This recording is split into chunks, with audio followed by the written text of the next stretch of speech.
Daily. Taste the Daily. 300 ఓట్ల ఆధిక్యంలో కాంగ్రెస్ అభ్యర్థి Naveen Yadav Jubilee hills by elections లో ఇంకా కాదు ఒక లేటెస్ట్ అప్డేట్ ఏంటంటే కేవలం 62 ఓట్లు మాత్రమే ఇద్దరికి మధ్య తేడా ఉంది 8926 ఓట్లు కాంగ్రెస్ అభ్యర్థి నవీన్ యాదవ్కి వస్తే 8864 ఓట్లు బీఆర్ఎస్ అభ్యర్థికి వచ్చాయి చాలా టఫ్ ఫైట్ నడుస్తోంది కేవలం 62 ఓట్లు మాత్రమే ప్రస్తుతానికి మనకి తేడా ఉన్నట్టుగా తెలుస్తోంది ఎలక్షన్ కమిషన్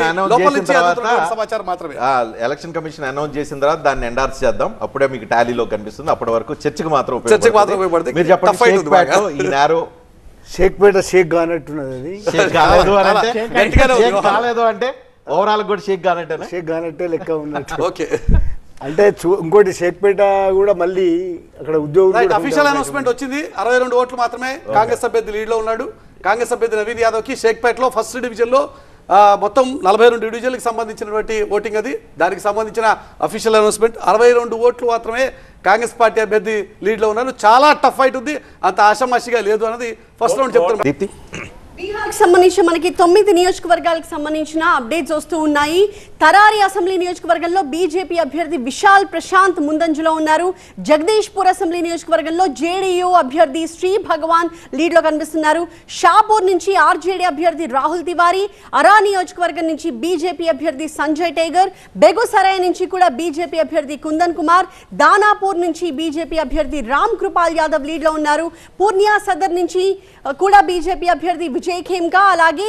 బన్మంఖి అసెంబ్లీ నియోజకవర్గం నుంచి కూడా బీజేపీ అభ్యర్థి కృష్ణకుమార్ రిషి లీడ్లో ఉంటే జేడీయూ అభ్యర్థి మాత్రం ఒకే ఒక్క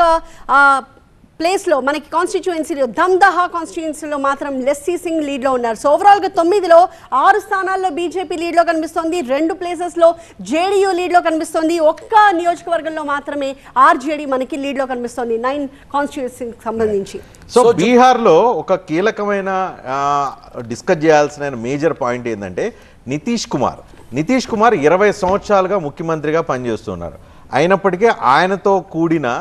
ఎన్డీఏ కూటమి ఇప్పుడు తిరిగి అధికారంలోకి రావడానికి కావాల్సిన సఫిషియెంట్ లీడ్ మనకు కనిపిస్తూ ఉంది ఎందుకు 20 సంవత్సరాలు పనిచేసిన తర్వాత కూడా ఆయన ఇంకా స్టిల్ అక్కడ ముఖ్యమంత్రిగా తిరిగి అవ్వటానికి కావాల్సిన తరహాలో ఆయన్ని ప్రజలు ఎందుకు చూస్తున్నారు అనేది చాలామంది రాజకీయ పార్టీలు రాజకీయ నాయకులు ఆలోచించాల్సిన విషయంగా అయితే మనకు కనిపిస్తుంది రవి గారు మొదటిది ఏంటంటే యాంటీ ఇన్కంబెన్సీ ఫ్యాక్టర్ ఇప్పుడు ఈయన ఎవరు ప్రణయ్ రాయ్ చాలా సిస్టమేటిక్గా స్టడీ చేసి చెప్పింది ఏంటంటే యాంటీ ఇన్కంబెన్సీ ఫ్యాక్టర్ బీహార్లో తక్కువగా ఉంటుంది ఎందుకు సౌత్ ఇండియాలో ఎక్కువగా ఉంటుంది దానికి అనేక మొదట చాలా ఎక్కువగా ఉంది అంటే 77 ప్రీ ఎమర్జెన్సీకి ముందు అక్కడ ఒక పరిస్థితి ఉంది తర్వాత మీరు చూస్తే మొదటి 15 ఏళ్ళు లాలూ యాదవ్ మీరు నితీష్ కుమార్ గెలిచాడు అంటున్నారు ఇది చాలా ముఖ్యమైనది మన వీక్షకులు కూడా గమనించాలి నితీష్ కుమార్ ఒకసారి ఆర్జేడీతో కలిసి గెలిచాడు ఒకసారి ఇక్కడ కూడా మీరు ఇంకోటి అనలైజ్ చేయాల్సిన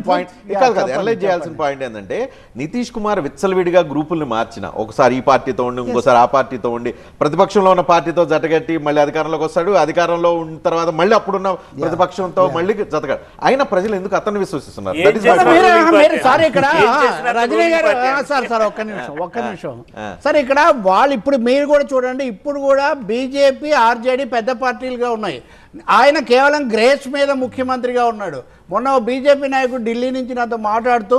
ఈసారి నితీష్ కుమార్ ఉండడు మహారాష్ట్రలో దేవేంద్ర ఫడ్నవీస్ను చేసినట్టే నితీష్ కుమార్ను చేస్తారు అవకాశవాదంతో ఇప్పుడు ఉదాహరణకు మేము చాలా మంది ప్యానలిస్టులు మారుతుంటాం మీరు దీన్ని లేదు నేను అలా అనడం లేదు అంటే ఒక డైనమిక్ అనేది ఒక సిస్టమ్ ఒక డైనమిక్ ఉంటుంది ఆయన అక్కడ పగ్గాలు పట్టుకొని ఉన్నాడు అక్కడ కూర్చున్నాడు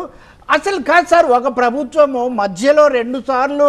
భాగస్వామ్యంలో మార్చడం మీరు భారతదేశంలో ఎక్కడైనా చూసారా రాజకీయాల్లో చూడలేదు సార్ ప్రజలు చూడలేదు అందుకే వాళ్ళకి ఎక్కువ స్థానాలు ఇవ్వలేదు కదా ఎక్కువ స్థానాలు బీజేపీకి ఇచ్చారు ఎక్కువ స్థానాలు ఆర్జేడీకి ఇచ్చారు ఆ విధంగా చూస్తే భారతదేశంలో యూత్ ఐకాన్ గా ఎస్టాబ్లిష్ అయిన అతి కొద్ది మందిలో తేజస్వి